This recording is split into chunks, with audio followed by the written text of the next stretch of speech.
All right, let's hit the open road and talk about the post-apocalyptic world of Days Gone. Now, this is a game that really split people. Some absolutely loved it, others found it, well, pretty frustrating. So the big question is this ride really worth taking? Let's dive in and find out.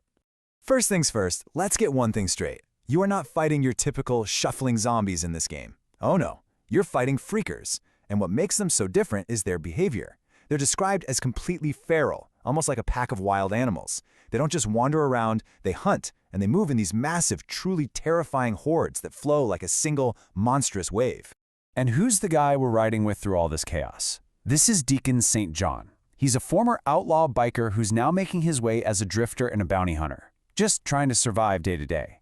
But what's really driving him isn't just staying alive. He is absolutely haunted by the loss of his wife, Sarah, and he's clinging to this tiny shred of hope that maybe, just maybe, she's still out there somewhere.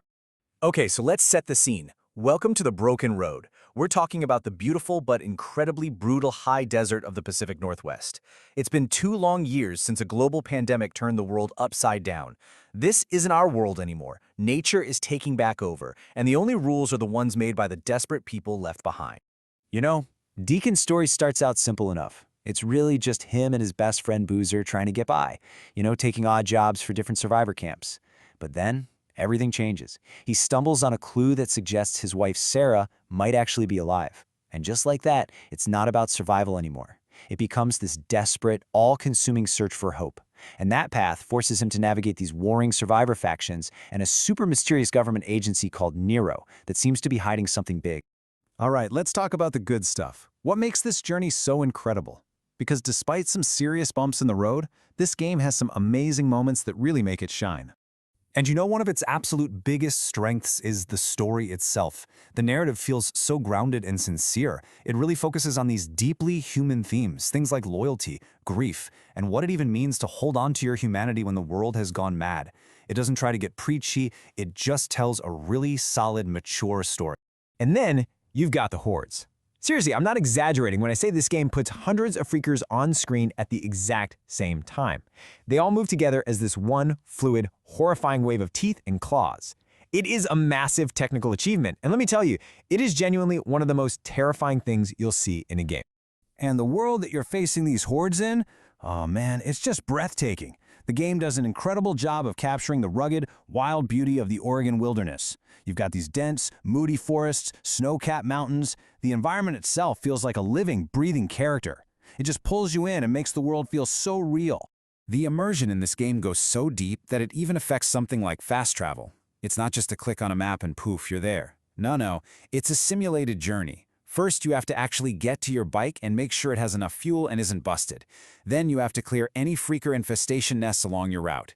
And here's the best part. Time actually passes, and your bike uses fuel. So you might start your trip during the day and arrive at your destination at night, when everything is way more dangerous. It's a brilliant little system that keeps you grounded in the reality of this world. Of course, no ride is perfectly smooth. So now we've got to talk about the other side of the coin. The frustrating, sometimes infuriating issues that can really pull you out of the experience. And this right here perfectly sums up the game's biggest problem. On the one hand, the world is an absolute visual masterpiece, stunning. But on the other, it can be a technical mess. You'll be in a serious, emotional scene and suddenly a character's face will look all corrupted and glitchy. Or you'll see other survivors just spawn into the world in these bizarre, awkward positions that completely shatter the immersion. The save system can also be, well, let's just say it's punishing. Let me paint you a picture. You hit a checkpoint. You spend the next 15, maybe 20 minutes carefully clearing out an enemy camp, gathering precious resources. Then, one little mistake, one surprise freaker, and you're dead. Instead of a quick restart, you are sent all the way back to that last checkpoint, and all that progress is just gone. It can be a real test of your patience, for sure.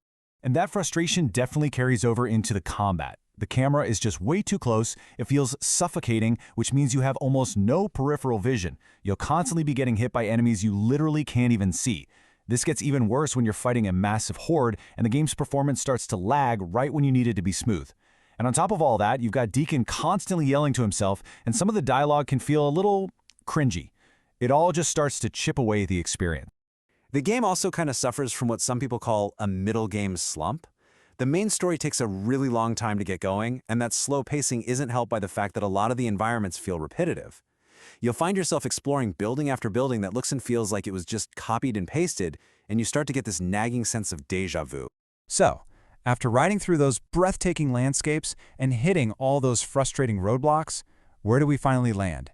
It's time to weigh the good against the bad and give our final verdict. When all is said and done, the review we're looking at lands on a solid 7 out of 10. And honestly, that score really captures the game's whole identity. It's a big nod to the high quality that's definitely there, but it also doesn't ignore the very real significant flaws. And this final quote just nails it, doesn't it? Days Gone is a game of incredible highs and frustrating lows. The thrill of taking down a massive horde and the sincerity of Deacon's journey make it a ride worth taking. It perfectly captures that duality. It is absolutely flawed, but the moments that work, they are truly spectacular.